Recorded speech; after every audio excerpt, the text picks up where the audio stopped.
آج کی کہانی ہے پس پردہ۔ گولڈن بلند شیڈ بال، نکلی پلکیں، بہترین ہیئر سٹائل، فل میک اپ، جدید تراش کا خوبصورت لباس، عمر لگ بھگ 60 سال یا اس سے زائد، چہرے اور گردن کی بے شمار جھریوں کے علاوہ وہ کوکنگ ایکسپرٹ آنٹی اپنے جسم کے کسی دعوے سے بھی اپنی عمر کی چغلی نہیں کھاتی تھی۔ بڑے اسٹائلش انداز میں نو آموز بچیوں اور عورتوں کو ٹی وی چینل کے ایک پروگرام میں کھانا پکانے کے طریقے سکھا رہی تھی۔ ابیا چینل سرچنگ میں مصروف تھی۔ آج کچھ سمجھ نہیں آ رہا تھا کہ کیا پکایا جائے۔ امی کو رات سے بخار تھا، اس وقت بھی وہ دوا لے کر سوئی ہوئی تھی، لہذا مشورہ بھی نہیں کر سکتی تھی۔ صبح دونوں چھوٹے بھائیوں اور بہن کو اسکول کالج روانہ کرنے کے وقت سے لے کر ابھی تک بے شمار آئٹم ذہن میں لا چکی تھی، مگر اس کا یہ روزمرہ کی سبزیاں اور دالیں کھانے کو جی نہیں چاہ رہا تھا۔ لہذا ایک کوکنگ چینل پہ ان محترمہ کو چولہے کے پاس کھڑا دیکھ کر سوچا کہ شاید کچھ ہٹ کر پکانے کو سوچ جائے۔ پروگرام ابھی شروع ہی ہوا تھا۔ وہ لڑکی نما آنٹی ہاتھ پہ ہاتھ رکھے فرما رہی تھی کہ آج ہم اللہ تعالیٰ کا جو صفت ڈسکس کریں گے وہ ہے یا مجید ہوں۔ اسلام کا ورد کیا کیجئے، اس کی بے شمار برکتیں ہیں۔ کبھی آپ نے سوچا کہ ہم اللہ کے لیے کیا کرتے ہیں؟ کچھ بھی نہیں۔ دنیا میں ہم جس بندے سے محبت کرتے ہیں اس کی پسند ناپسند کے مطابق خود کو ڈھال لیتے ہیں۔ جو اس کو پسند وہی ہمیں، جو اس کو برا لگتا ہے سو ہمیں بھی برا لگتا ہے۔ اگر ہم دنیا کے لوگوں کے لیے اتنے لونگ اور کیئرنگ ہو سکتے ہیں تو جو اللہ کی ذات ہے اس کے لیے کیوں نہیں؟ وہ جو ہمیں اتنی نعمتیں دیتا ہے، کیا وہ ہم سے یہ نہیں چاہتا کہ بدلے میں ہم بھی ویسے ہی بن جائیں جیسا وہ چاہتا ہے؟ جن باتوں سے ہمیں منع فرماتا ہے وہ ہم نہ کریں۔ اپنی زندگی کو سادہ سے سادہ بنائیں، سادگی کو اپنا زندگی کا حصہ بنائیں تاکہ اللہ ہم سے خوش ہو۔ اف! ابیا نے انتہائی خوف سے چینل بدل کر ریموٹ پٹکا۔ کیسی کھلی منافقت تھی! ظاہر اور باطن کا اتنا تضاد! جس عورت کا اپنا نخرہ فیشن جوان بچیوں کو مات کر رہا ہو، جس کی آنکھوں کے آئی شیڈ اور روز بدلتا ہو، وہ کس منہ سے یہ کہتی ہے کہ اللہ کو خوش کریں، جیسا وہ چاہتا ہے ویسے بن جائیں؟ ابیا نے صوفے پر دراز ہوتے ہوئے سوچا، پھر تو بی بی تمہیں تو ہر وقت تسبیح لے کے اللہ اللہ کرنا چاہیے۔ تھوڑا پردے کا بھی اہتمام کر لو تو کیا مضحکہ ہے؟ اوہ صرف باتیں، اس طرح کی باتیں بھی تو آج کل فیشن میں ہیں۔ ابیا غصے سے مسلسل جھنجھلا رہی تھی، اسے سخت نفرت تھی ایسی دوہری شخصیتوں سے۔ بیزار ہو کر وہ دال چاول بنانے کے لیے کھڑی ہو گئی کہ وہ بھی ہر دوسرے فرد کی طرح معاشرتی رویوں سے شاکی تھی، پر کسی کو بدل نہیں سکتی تھی، خود کو بھی نہیں۔ امی جی میں نے ہنڈیا بنا دی ہے، سالن کا ڈونگا ڈائننگ ٹیبل پر پڑا ہے، روٹیاں ہاٹ پاٹ میں ہیں اور برتن بھی ٹیبل پر سیٹ کر دیے ہیں، ابو جی کے کپڑے واش روم میں ٹنگے ہیں، مانیہ، خرم اور عمر کے کپڑے تبدیل کر کے آ رہے ہیں، بس آپ بھی آ جائیں، تھوڑا کھانا کھا لیں، پھر دوا بھی لینی ہے۔ میں ذرا سامنے ماموں کی طرف جا رہی ہوں، تھوڑی دیر تک آ جاؤں گی، کتنے دن سے در شہوار مجھے بلا رہی ہے۔ اور ہاں برتن مانیہ سے اٹھوا لیجیے گا، میں آ کر دھو دوں گی۔ آبیہ اللہ کا واسطہ ہے چھوٹی بات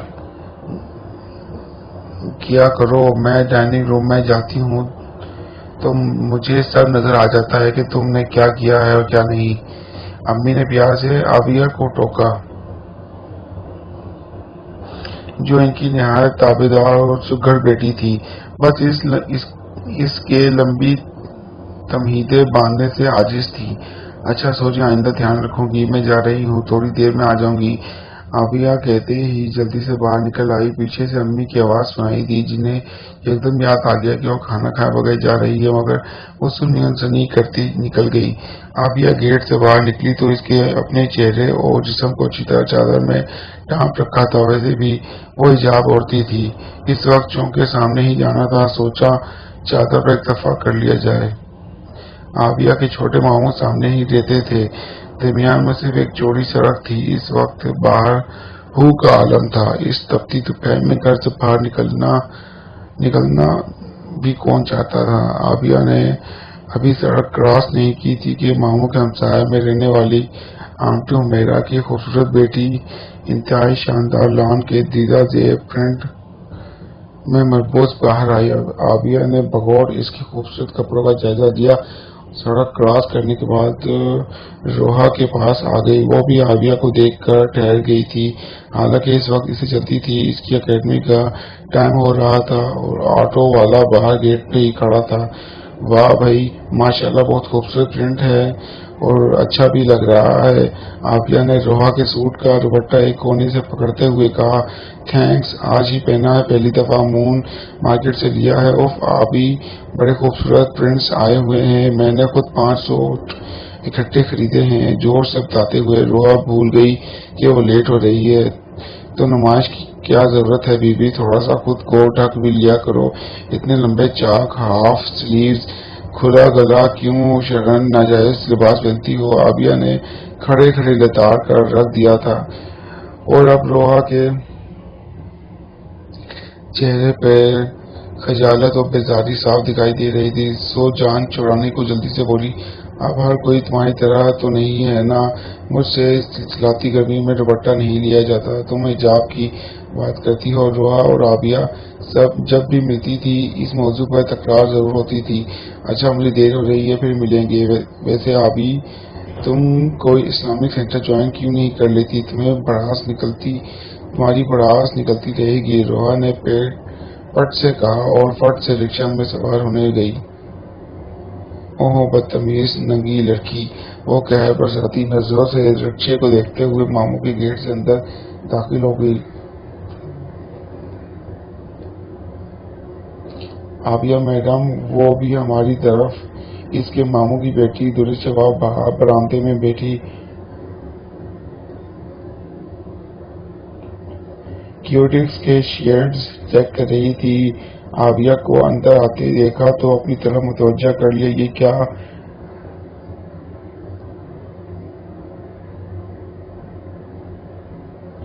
یہ کیا کھٹ آگ ہے، بازار گئی تھی؟ عابیہ نے کم از کم بھی 6 بڑے بڑے شاپنگ بیگز پر نظر ڈالتے ہوئے پوچھا۔ ہاں، شادی کی کچھ شاپنگ کرنی تھی، تمہیں تو پتا ہے کس قدر کم وقت رہ گیا ہے، کچھ کپڑے اور کاسمیٹکس کا سامان لائی ہوں، لو تم بھی دیکھو، میں کولڈ ڈرنک لاتی ہوں، ساتھ میں سنبیا کو بھی بلا لاؤ، رات سے آئی ہوئی ہے۔ درشوار نے اپنی خالہ کی بیٹی کا ذکر کیا۔ اچھا، وہ کیوں آئی ہے؟ خیریت؟ کیا اسی کے ساتھ بازار گئی تھی؟ ہاں یار، تم سے کہا تھا تو تم نے گرمی کا بہانہ بنا دیا، پھر ان چیزوں میں تمہارا انٹرسٹ نہ ہونے کی وجہ سے ذوق بھی بس ایویں سا ہے، تو اب کسی کو تو ساتھ جانا تھا۔ درشوار تفصیل سے جواب دیتی اندر چلی گئی۔ عابیہ نے جلدی بیگ دیکھے اور پھر کاسمیٹک کا سامان غور سے دیکھنے لگی۔ ان کے برانڈ چیک کر کے واپس شاپر میں ڈالا اور سیدھی ہو کر بیٹھ گئی۔ اتنے میں درشوار اور سنبیا کولڈ ڈرنکس لے کر آ گئی۔ ہاں جناب، اب بولو کیسا ہے سب کچھ؟ شوہر نے ٹرے کے لیے جگہ بناتے ہوئے پوچھا۔ میں کیا جانوں، یوں نو ان چیزوں میں میرا ٹیسٹ بالکل بلینک ہے۔ پھر ٹرے سے گلاس اٹھاتے ہوئے سرسری سا پوچھ ڈالا، ویسے کس شاپ سے لی ہیں میک اپ کی چیزیں؟ مون مارکیٹ میں ہی ایک شاپ ہے، بڑی ورائٹی ہے، ادھر خیر چھوڑو، پھپھو سے پتا چلا ہے کہ 6 ماہ تک